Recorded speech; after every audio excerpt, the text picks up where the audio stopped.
என் அன்பான மக்களே, கர்த்தருடைய வார்த்தையை போற்றுங்கள். நான் அருண் PS மடகி. உங்கள் அனைவருக்கும் அன்பான வாழ்த்துக்கள்.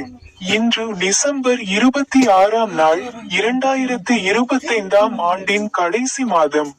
அவர் தனது வார்த்தைகளில் ஒன்றிலிருந்து ஒரு பைபிள் வசனத்தில் பேசினார். புனித லூக்காவின் நற்செய்தி அத்தியாயம் 2 வசனங்கள் 28 முதல் 32 வரை. அப்பொழுது அவர் அவரை தன் கரங்களில் ஏந்தி கடவுளுக்கு நன்றி செலுத்தி கூறினார், ஆண்டவரே, நீர் வாக்குத்தத்தம் செய்தபடி உமது அடியேனை இப்போது சமாதானத்தோடே போகவிடு.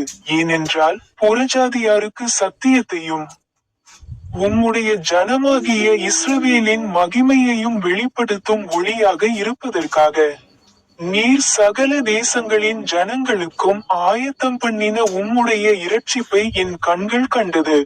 உங்கள் அனைவருக்கும் அன்பான வாழ்த்துக்கள். மேலும் எனது யூடியூப் சேனலில் உள்ள பாடு பொத்தானை கிளிக் செய்ய மறக்காதீர்கள்.